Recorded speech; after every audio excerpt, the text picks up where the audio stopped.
जबलपुर के जंगल में कई सारे जानवर रहते थे। उनमें एक गधा भी था। गधे का मानना था कि जंगल में उसके जैसा समझदार जानवर कोई है ही नहीं। वह हर समय उटपटांग हरकत करता और बिना मतलब की बातें सोचता रहता। कभी कभी उसके सोच के चक्कर में तो जंगल के जानवर भी फंस जाते थे। एक दिन भाई वाह, आज तो हरी हरी घास खाकर मजा आ गया। मेरा पेट तो भर ही चुका है। अब इस पेड़ की छांव में थोड़ा आराम कर लूं, फिर आगे चलूंगा। ऐसा सोच गधा पेड़ के नीचे बैठकर आराम करने लगा और आराम करते करते इधर उधर की उटपटांग बातें सोचने लगा। मेरे जैसा बुद्धिमान इस जंगल में कोई नहीं।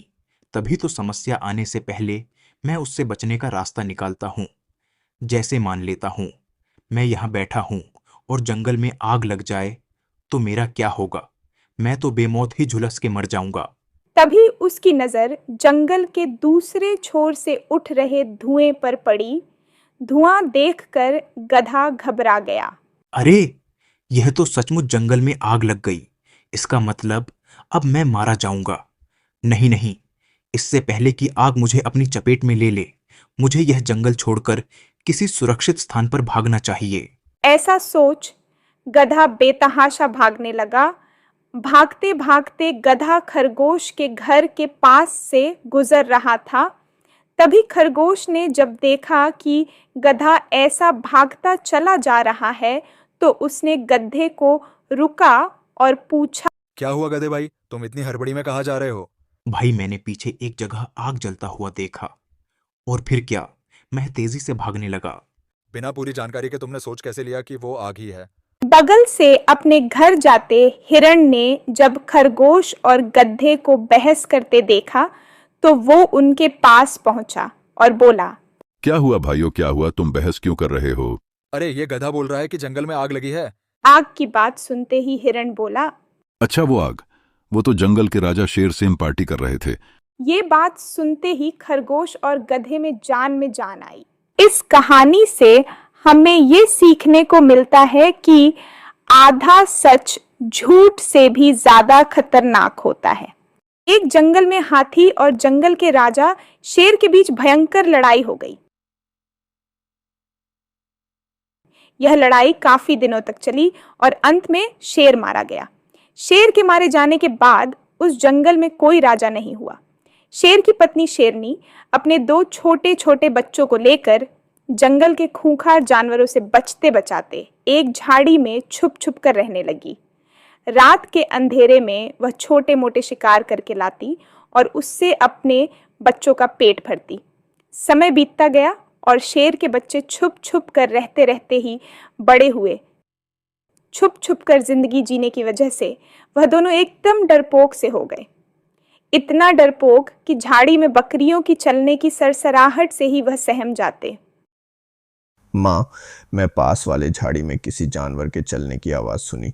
मैं तुरंत वहां से भाग गया। माँ, नहीं तो वह मुझ पर हमला कर देता।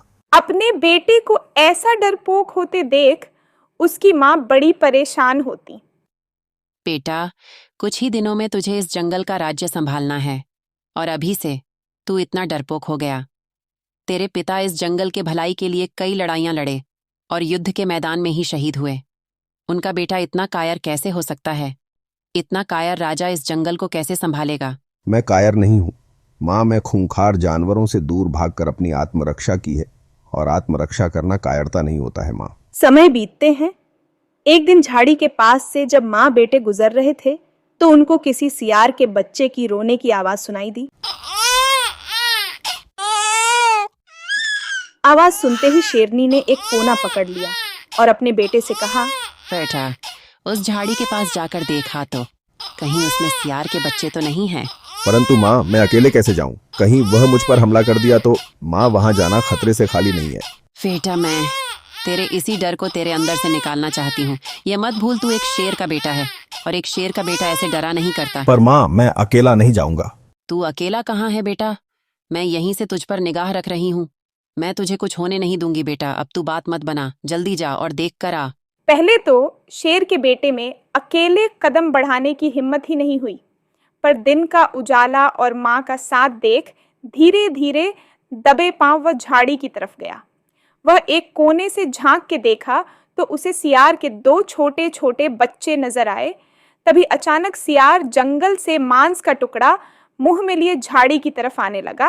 अरे, यह सियार तो मेरे तरफ ही चला आ रहा है। यदि मैं दिख गया तो मुझे जिंदा नहीं छोड़ेगा। इतना सोच शेर का बच्चा तुरंत वहां से भाग खड़ा हुआ। इधर दूर से सारा दृश्य देख रही शेरनी को अपने बेटे की इस हरकत पर बड़ा गुस्सा आया। हांफता हुआ शेर का बेटा अपनी माँ के पास आता है। माँ, वहाँ एक सियार ने अपने 2 बच्चों को जन्म दिया है, लेकिन उसके साथ एक सियार भी है। माँ, तू कैसा शेर है रे? एक सियार से डर गया। अपने पिता की कुछ तो लाज रख बेटा। अब जब तक तू सियार के बच्चे को मार कर नहीं लाएगा, मेरे से बात मत करना। इतना कहकर माँ ने उसकी ओर पीठ कर ली। इधर शेर के बच्चे का पीछा करते हुए आए सियार ने दोनों की बात सुन ली। डर से सहमा सियार झाड़ी में अपने पत्नी के पास गया और उसे सारी बात बता दी। आप चिंता क्यों करते हो जी? आज की रात किसी प्रकार हम अपने बच्चों की रखवाली करते हैं। कल सुबह तक कोई ना कोई तरकीब तो निकल ही आएगा। ऐसा सोच सियार और सियारिन सारी रात जागकर अपने बच्चों की रखवाली करते हैं। सुबह की पहली रोशनी के साथ ही उसका दिमाग काम करता है। इधर शेर का बेटा भी इस ताक में रहता है कि सियार घर से बाहर जाए तो उसके पीठ पीछे वह सियार के बच्चों पर हाथ साफ करके अपनी माँ को मना ले। कुछ देर बाद, सुनो, मैं जैसे जैसे कहता हूँ वैसे ही करना। अगर हमारी चाल कामयाब हो गई तो हमें शेर से छुटकारा मिल जाएगा। ऐसा बोल सियार अपने पत्नी से उसके कानों में कुछ कहता है और थोड़ी ही देर में झाड़ी के बाहर खड़ा हो जाता है। फिर सियारिन ने अपने बच्चों को रुलाना शुरू किया। इधर सियार के बच्चे की रोने की आवाज सुनते ही शेर के बेटे का ध्यान भी झाड़ी की ओर जाता है। लगता है अब सियार बाहर जाने वाला है। वो जैसे ही बाहर निकलेगा मैं जाकर बच्चों को दबोच लूंगा। अभी शेर का बेटा ऐसा सोच ही रहा था कि एक जोरदार आवाज में सियार अपने पत्नी से पूछा, क्या हुआ रे? बच्चे क्यों रो रहे हैं? अरे, जो शेर कल तुमने मारा था ना, उसका मांस बासी हो गया है। अब यह शेर का ताजा मांस मांग रहे हैं। बच्चों को चुप करो, मैं देखता हूँ। अगल बगल कोई शेर दिखता है तो उसी को मार के लाता हूँ। अब क्या था? इतना सुनते ही शेर का बेटा वहां से गिरते पड़ते बेतहाशा भागा। अब उसकी बेचारी माँ भी उसकी रक्षा के लिए उसके पीछे पीछे भागने लगी। भागते भागते शेर का बेटा जंगल से काफी दूर निकल गया और दोबारा कभी इस जंगल में नहीं लौटा। एक बार की बात है, एक जंगल में कई प्रकार के जानवर रहते थे। सब जानवर अपने अपने परिवार के साथ बहुत खुश थे। उस जंगल में एक शेर का राज चलता था। सब जानवर शेर का दिल से सम्मान करते थे। शेर अपने जंगल का राजा होने के कारण भी सभी जानवर से बहुत प्यार करता था। एक दिन एक हिरण अपने बच्चों को घर पर छोड़ के बाहर घास खाने के लिए गई। हिरण के बच्चे के साथ खरगोश का बच्चे भी वहां था। फिर थोड़ी देर बाद बकरी और खरगोश जंगल में घूम के घर लौटे तो देखा बच्चे वहां पर नहीं थे।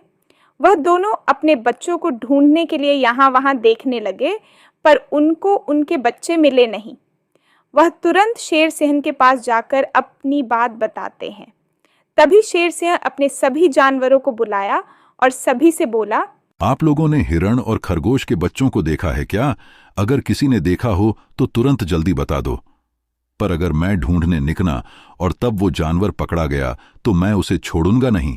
सभी जानवर एक दूसरे की तरफ देखने लगते हैं तो शेर सोचने लगा, जंगल के सभी जानवरों ने नहीं देखा तो वह बच्चे कहाँ गए? तब शेर अपने दोस्त खरगोश के घर जाता है, जो बहुत समझदार था और सारी बात बताता है। खरगोश बहुत ही चतुर और चालाक और समझदार था।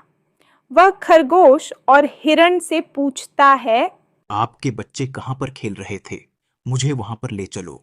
तभी वह दोनों उसको उस जगह पर ले जाते हैं।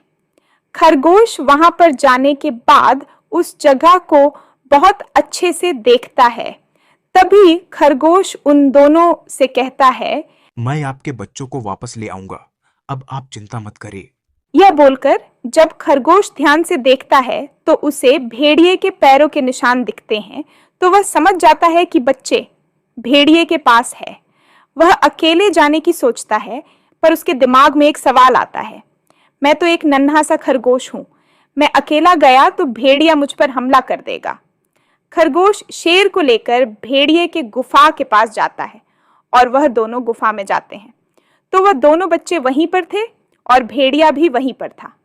भेड़िया उन बच्चों को मारने ही वाला था, तभी शेर ने भेड़िए के ऊपर हमला कर दिया और भेड़िए को मार दिया। फिर उन दोनों बच्चों को उनकी माँ के पास सुरक्षित भेज दिया। इस कहानी से हमें ये सीखने को मिलता है कि बुरे का अंजाम बुरा ही होता है।